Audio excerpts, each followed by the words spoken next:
प्रियांका आणि तिची नणंद निकिता यांचे लग्न एकाच लग्न मंडपात झाले होते. आश्चर्याची गोष्ट म्हणजे दोघीही एकाच वेळी गरोदर राहिल्या. सासरी निकिताला सासू नव्हती. घरात सासरे आणि तिचा नवरा असे मिळून फक्त तिघेच होते. म्हणून सरला यांनी निकिताला स्वतःकडे माहेरी बोलावून घेतले. सरला या सून आणि मुलीला घेऊन शहरातील अनेक डॉक्टरांकडून लिंग चाचणी करण्यासाठी गेल्या, परंतु सर्वांनी लिंग चाचणी करण्यास नकार दिला. प्रियांका म्हणाली, आई, हा कायदेशीर गुन्हा आहे. पण प्रियांकाच्या सासूबाई जुन्या विचारांच्या होत्या. त्या असंच गप्प बसणाऱ्यांपैकी नव्हत्या. आता त्यांच्याकडे एकच पर्याय होता. आपल्या सून आणि मुलीला तांत्रिकाकडे घेऊन जायचं, आणि त्यांनी तेच केलं. कोणीतरी सांगितलं की या शहरात एक तांत्रिक बाबा राहतो आणि तो स्त्रीचे पोट पाहून सांगू शकतो की स्त्रीच्या पोटी असलेले मूल मुलगा आहे की मुलगी. मग काय, प्रियांकाच्या सासूबाई त्या दोघींना घेऊन तांत्रिकाकडे गेल्या. प्रियांकाच्या नंदेला मुलगा आणि प्रियांकाला मुलगी होईल असा अंदाज तांत्रिकाने वर्तवला. त्यानंतर प्रियांकाच्या आयुष्यात भूकंपच झाला. त्या दिवसापासून प्रियांकाच्या सासू सरला यांनी प्रियांकाची काळजी घेणे बंद केले. त्या दिवसभर आपल्या मुलीमध्ये व्यस्त होत्या आणि प्रियांकाला टोमणे मारत असायच्या, कारण ती एका मुलीला जन्म देणार होती. प्रियांका तिच्या सासूला म्हणाली, आई, यात माझा काय दोष? मुले ही देवाची देणगी आहेत. तर प्रियांकाच्या सासूने पलटवार केला, देवाची नाही, सर्व काही तुझीच भेट आहे. जाऊन गर्भपात करून घे. प्रियांका म्हणाली, काहीही झालं तरी मी या माझ्या बाळाला नक्कीच जन्म देईन. एके दिवशी प्रियांकाच्या सासूने प्रियांकाचा नवरा अमितला, म्हणजेच तिच्या मुलाला म्हणाल्या, अजून वेळ आहे, जा आणि सुनेचा गर्भपात करून घे. मुलीला जन्म देण्यापेक्षा आईनं झालेलं बरे. अमित म्हणाला, आई, हे तू काय बोलतेस? मुलगा आणि मुलगी यात काय फरक आहे? आजकाल दोघेही समान आहेत. जे काम मुलगे करतात आजकाल सर्व कामे मुलीही करतात. प्रियांकाची सासू अनेकदा प्रियांकाला टोमणे मारायची, तू माझ्या मुलालाही फसवलं आहेस. पूर्वी तो माझं सगळं ऐकून घ्यायचा, आता प्रत्येक गोष्टी तुझी बाजू घेतो. मला कळतच नाही की नेमकं तू त्याला काय शिकवून ठेवलं आहेस. संध्याकाळी अमित घरी येताना भरपूर फळे विकत आणायचा आणि पत्नी प्रियांकाला तिची काळजी घ्यायला सांगायचा.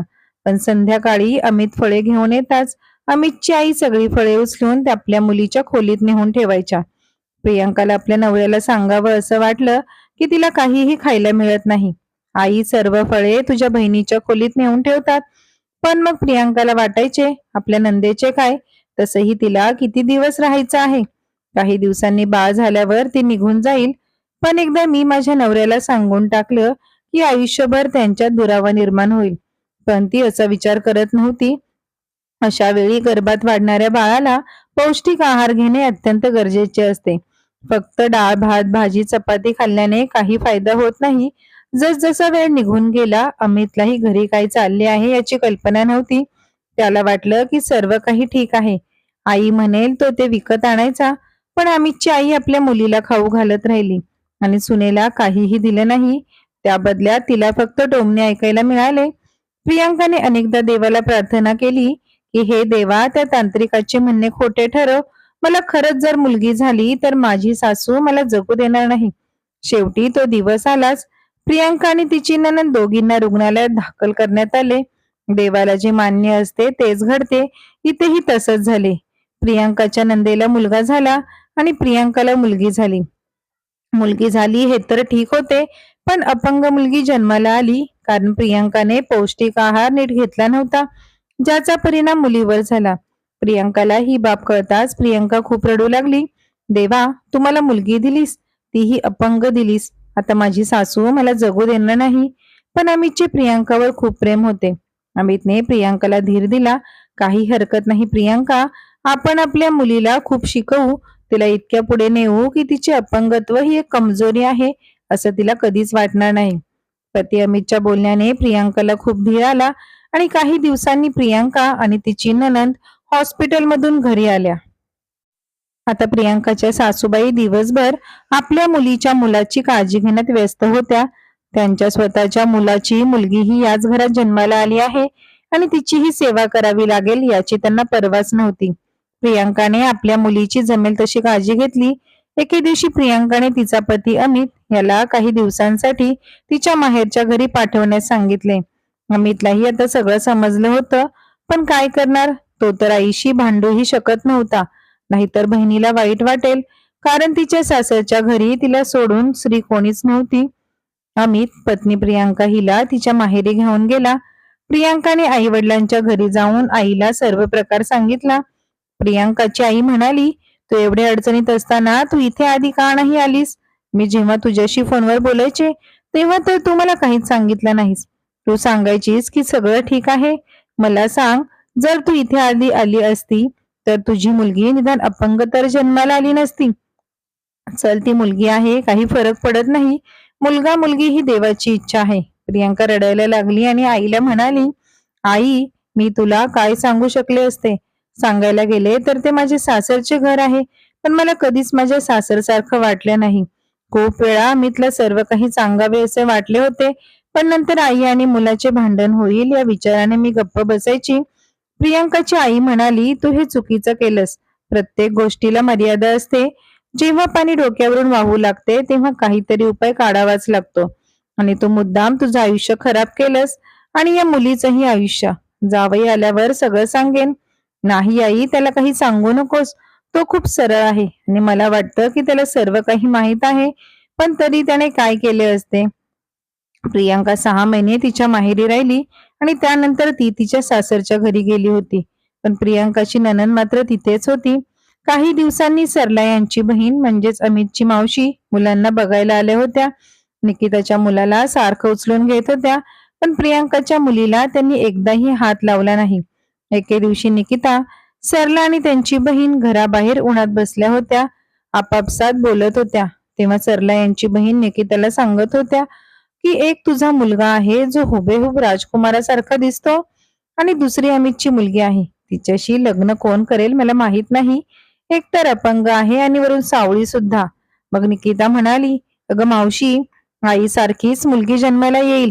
प्रियंका वहिनी आम्हाला पहिल्यापासूनच आवडत नव्हत्या, पण कळत नाही की दादाने वहिनीमध्ये काय पाहिले ज्यामुळे त्याने वहिनीला पसंत केले. आम्ही तुला सांगतो की ही प्रियंका सावळी दिसते, पण तिची वैशिष्ट्ये इतकी तीक्ष्ण होती की ती कोणीही तिला एकदा पाहिले तर प्रियंकाच्या प्रेमात पडेल. तसेच तिने एम.कॉम पर्यंतचे शिक्षण घेतले होते. अमित सुद्धा एक सामान्य मुलगा होता, त्यामुळेच त्याला प्रियंका पहिल्याच नजरेत आवडली होती. त्याला फारशा हायफाय मुली आवडत नव्हत्या. कालांतराने प्रियंकाची मुलगीही मोठी होऊ लागली आणि निकिताचा मुलगाही मोठा होऊ लागला. उन्हाळ्याच्या सुट्टीत जेव्हा निकिताचा मुलगा यायचा तेव्हा सरला त्याला राजकुमारासारखी वागणूक द्यायच्या. आता प्रियांकाची मुलगी मॅट्रिकला शिकत होती. तिला सगळं कळू लागलं की आजीचं तिच्यावर प्रेम नाही. आत्याही कधी येईल तेव्हा नीट वागत नसे. सरला यांनी प्रियांकाबद्दल वाईट सांगून तिच्या सगळ्या नातेवाईकांमध्ये एकटं पाडलं होतं. प्रियांका ही खूप वाईट सून आहे हे सर्वांना दाखवून दिले होते. प्रियांकाने कितीही केले तरी तिच्या सासूने तिच्या चांगुलपणाबद्दल कोणालाच सांगितलं नाही. पण प्रियांकाचे तिच्या मुलीवर खूप प्रेम होते आणि अमितचेही आपल्या मुलीवर खूप प्रेम होते.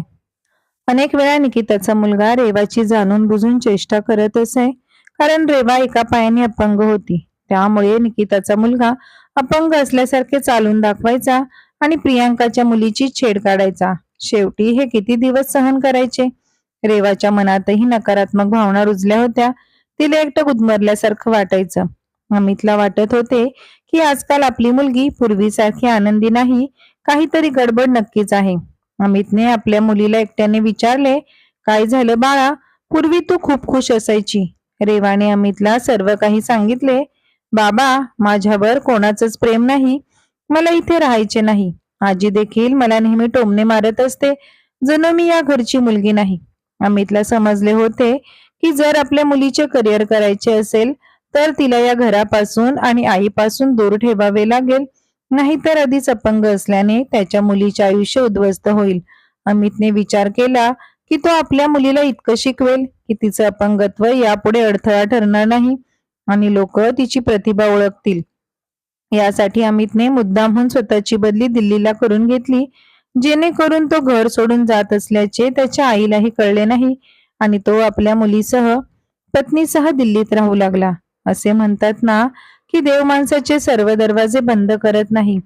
एक दरवाजा बंद केला तर दुसरा दरवाजाही उघडतो. सांगायचा अर्थ असा आहे की अमितची मुलगी सुरुवातीपासूनच अभ्यासात खूप हुशार होती आणि इथे दिल्लीत अमितने तिला एका चांगल्या खाजगी शाळेत प्रवेश मिळवून दिला होता. अमितच्या मुलीला डॉक्टर होण्यात खूप रस होता, त्यामुळे अमितने रेवाला मेडिकल कोचिंग क्लास द्यायला सुरुवात केली आणि काही दिवसांनी तिने मेडिकलची परीक्षा उत्तीर्ण करून मेडिकल कॉलेजमध्ये प्रवेश मिळवला. 4 वर्षानंतर रेवाची ऑर्थोपेडिक डॉक्टर म्हणून नेमणूक झाली, त्याच शहरातील सरकारी हॉस्पिटलमध्ये जिथे निकिताचे सासर होते. रेवा तिच्या लहानपणी तिच्याशी जे वाईट वागायचे ते सगळं विसरून गेली होती. आता कदाचित आत्या तिच्याशी पूर्वीसारखं वागणार नाही असा विचार करत होती. एके दिवशी ती तिच्या आत्याच्या घरी गेली, पण तिथे गेल्यावर तिच्या लक्षात आले की तिच्या आत्याच्या वागण्यात काही बदल झालेला नाही. किंबहुना तिच्या आत्याचा मुलगाही तिच्याशी नीट बोलत नव्हता. रेवाला वाटलं आता ती कधीच आत्याच्या घरी येणार नाही.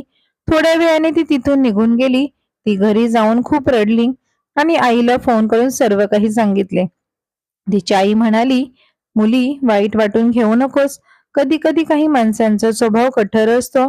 विंचवाप्रमाणे ते डंख मारायला कधीच विसरत नाही, पण इतरांच्या स्वभावामुळे आपण आपला स्वभाव का बदलायचा? रेवा तिच्या आईशी बोलत होती, त्याच फोनवर हॉस्पिटलमधून फोन येत होता.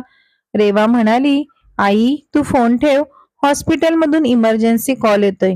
रेवाने फोन उचलताच रुग्णालयातून वरिष्ठ डॉक्टरांचा फोन येतो. रेवा तू लवकर दवाखान्यात पोहोच, एक इमर्जन्सी केस आली आहे. एका अपघातात एका मुलाचा पाय पूर्णपणे चकनाचूर झाला आहे. रेवा पटकन तिची गाडी काढून हॉस्पिटलच्या दिशेने निघाली. दवाखान्यात पोहोचताच ती पेशंट असलेल्या इमर्जन्सी वॉर्डमध्ये गेली. हा माझ्या आत्याचा मुलगा असल्याचे पाहून तिने पटकन 4 डॉक्टरांना तिच्यासोबत ऑपरेशन रूम मध्ये यायला सांगितले. रात्रभर ऑपरेशन सुरू राहिल्याने ऑपरेशन यशस्वी झाले.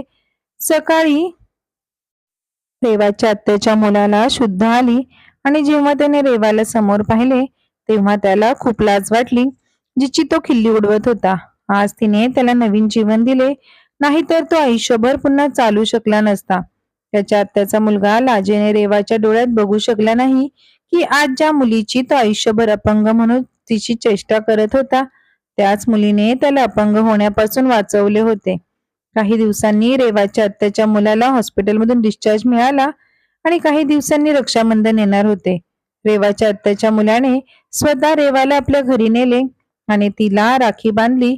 तो म्हणाला की भावाने आपल्या बहिणीचे रक्षण केले पाहिजे असा नियम आहे, परंतु आज एका बहिणीने भावाचे प्राण वाचवले, नाहीतर मी आयुष्यभर अंथरुणावर पडून राहिलो असतो. रेवा फक्त म्हणाली, भाऊ मी काही केलं नाही, हे डॉक्टरचे कर्तव्य आहे. रुग्ण कोणीही असो, तिच्यासाठी तो अजूनही पेशंट आहे आणि मी फक्त माझे कर्तव्य पार पाडले. रेवाच्या आत्यानेही यावेळी रेवाला प्रेमाने मिठी मारली आणि रेवाच्या आत्याच्या डोळ्यात अश्रू तरळले होते.